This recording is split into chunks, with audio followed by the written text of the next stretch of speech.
been researching Mesopotamia my whole life. I remember being fascinated by that civilization ever since I was a preteen. Unlike my friends and schoolmates, I spent most of my time daydreaming of Sumerian kings in the Euphrates River. I then grew up, went to college, and became a sumo researcher. I'm not a particularly prominent historian, but I am one of the very best when it comes to translating Sumero-Akkadian cuneiform writing. I wasn't expecting a lot when I was invited to translate some newfound tablets. I mean, I personally was excited, but was sure the contents would be mundane enough. My employer was a little private museum in Istanbul that specialized in artifacts from the Gilgamesh dynasty, and prided itself from having snatched these new items from the British Museum. I was welcomed at the airport by the owner's second assistant, a flamboyant and clever Arabic man who spoke English with almost no accent. I've been assigned to accompany you during your stay, madam. Please inform me of your every need. Amin was a pleasant man around my age, the Turkish version of an English butler. He gave me space to work, but politely reminded me of making at least 2 meals a day. His presence helped so much with my productivity. Still, no matter how great an experience it was, I'm terrified of my findings. The following is my translation of one of the tablets. We humans are being killed daily. The Sygil are an inferior species in every way, but they have something we lack. Something that should be a curse, and yet, somehow, it's their biggest strength. They just don't know when to give up. They surprised us with their resistance, and they are so numerous. The Sygil took a habit of procreating like the rats or ants, and now they are as numerous as the stars in the sky. They always had plenty of children, but most of them would die of disease or being attacked by the predators on their precarious houses. That way, their numbers were always around the same, unless they were on war between themselves, which happened constantly for simple resources like water. But now, some of the Sygils, merely through observation and the trial and error method, learned about medicine and architecture, and they started to flourish and prosper. Too much. After invading and overpowering their fellow Sygil from other tribes, a group reached our empires and slaughtered us. We hit them back with our better horses, better weapons, better built men, and we slayed them. But despite that, they never stopped. They are indefatigable. I wish I could understand why. We're taller, stronger, and dotted with brains they would think only a god could possess. And still, they fight.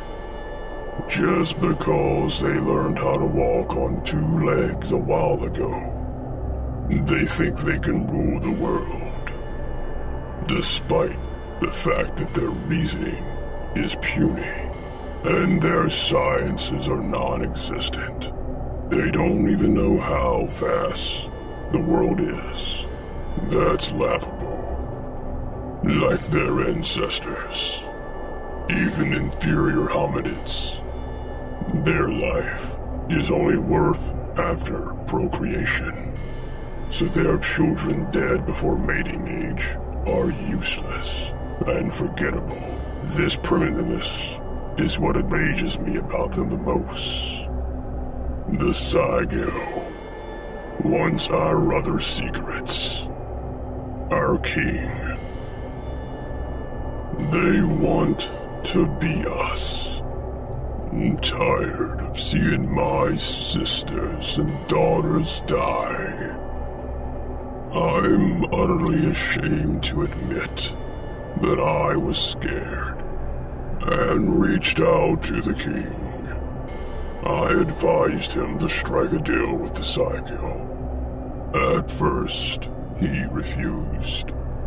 But after a lot of our blood was shed, and only around a few hundred of us remained, our king, Gilgamesh, finally decided to surrender to the inferior species so the rest of us could be safe. We would retreat to our underground city and live safely for generations to come.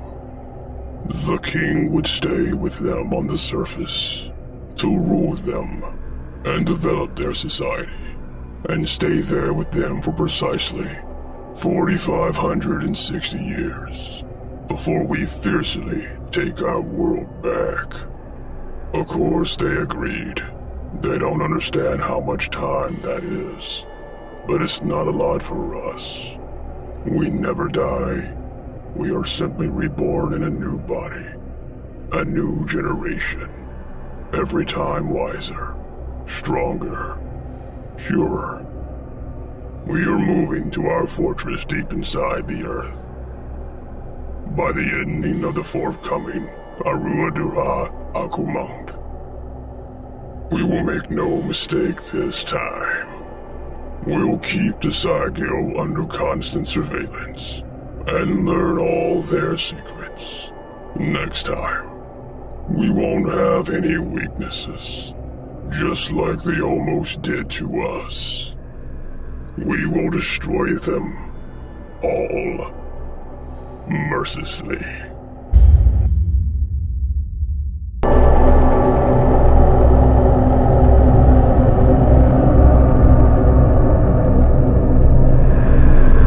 I was shocked to realize that we are the Sygil. There's a way more advanced civilization living underground on this planet. As you read this, by chemical testing, the museum expert was able to determine the age of this tablet with incredible precision. The Sumerian calendar is very alike to the Gregorian calendar we use nowadays. It has 12 months, alternating between 29 and 30 days. There's a 13th month with 33 days, called Ara Adura Aku, that only happens every 3 years. It was added to compensate for the discrepancy. It wasn't hard for me to convert 4,560 years for them to our Gregorian calendar, using the tablet's age as the year 0.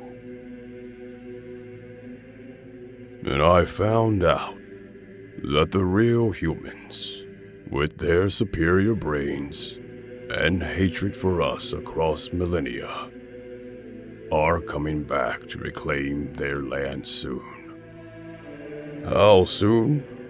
According to my calculations, the 4,560th Sumerian year is next year.